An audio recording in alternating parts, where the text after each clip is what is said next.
भद्रपुर गांव में एक जादुई विशाल डमरू आकर्षण का केंद्र बना हुआ है कि अचानक डमरू का एक ढक्कन खुलता है। उसके पास खड़े दो आदमियों को अपने अंदर खींच लेता है। अगले दिन सुबह से ही अघोरी बाबा बस्ती में यज्ञ आरंभ करता है। तभी विशाल डमरू वहां प्रकट होता है और उससे एक भूत निकलता है। ये अघोरी बाबा अधर्मी है, अपनी सिद्धि के लिए मुझ जैसे बहुत से लोगों की बलि दे चुका है। भूत अघोरी बाबा को पकड़कर अपने विशाल डमरू में खींच लेता है।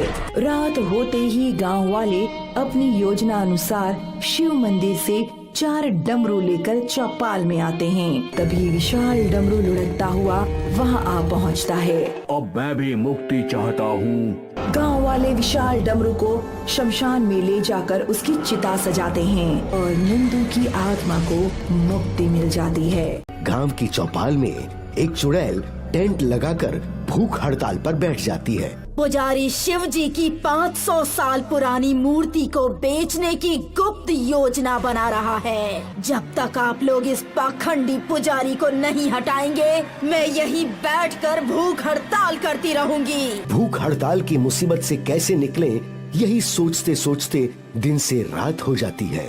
तभी रात के अंधेरे में एक बैलगाड़ी दिखाई देती है जिसे पुजारी चला रहा है। अरे बैलगाड़ी में तो मूर्ति रखी है। गांव वाले उसे पकड़ लेते हैं और चुड़ैल के सामने लेकर आते हैं। तुम लोग शिव जी की मूर्ति विधिवत स्थापित कर दो।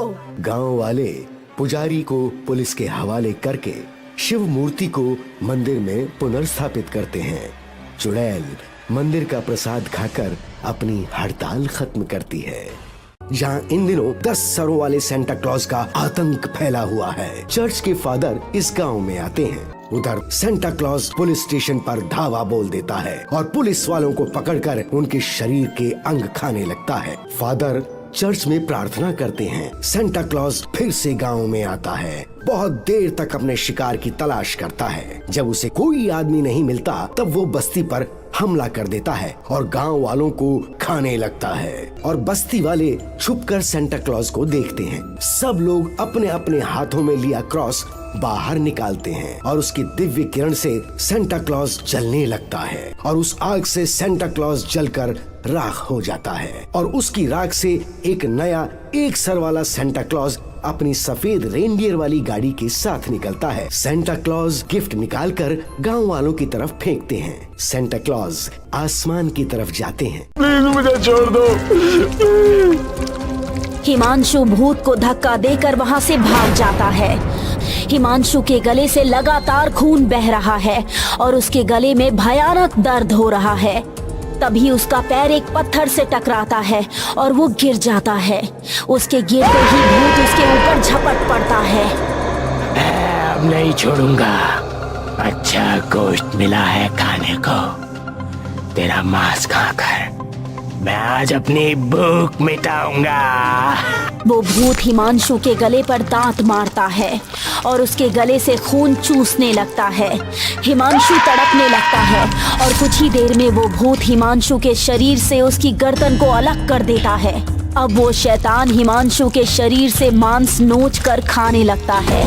उस शैतान को देखकर लग रहा है कि जैसे कोई जानवर किसी दूसरे जानवर का मांस खा रहा हो।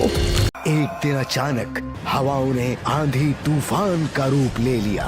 उसी आंधी में एक बहुत बड़ी चुड़ैल भी आई। जानवरों को उठाकर पटक रही है, कभी लोगों को पकड़कर फेंक रही है और धीरे धीरे रात हो गई।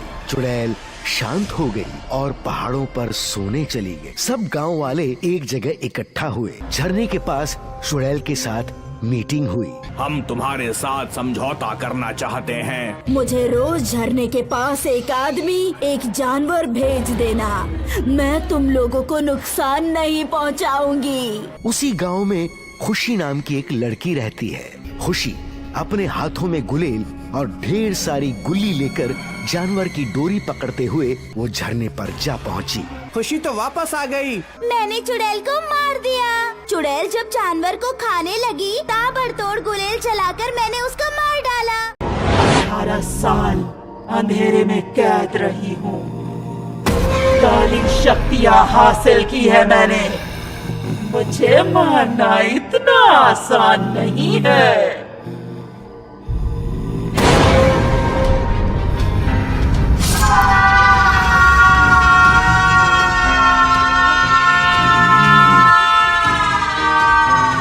ये देख बाकी चारों भी चिल्लाए और बाहर की तरफ भागे, लेकिन कुबड़ी डायन ने टीना को पकड़ लिया। टीना ने जैसे ही चिल्लाने के लिए मुंह खोला, कुबड़ी डायन ने एक मंत्र पढ़ा। कुबड़ी डायन की आत्मा उसके शरीर से निकलकर मुंह से होती हुई टीना के शरीर में चली गई। कुबड़ी डायन का शरीर जमीन पर गिर गया। अब इस टीना का रोल खत्म।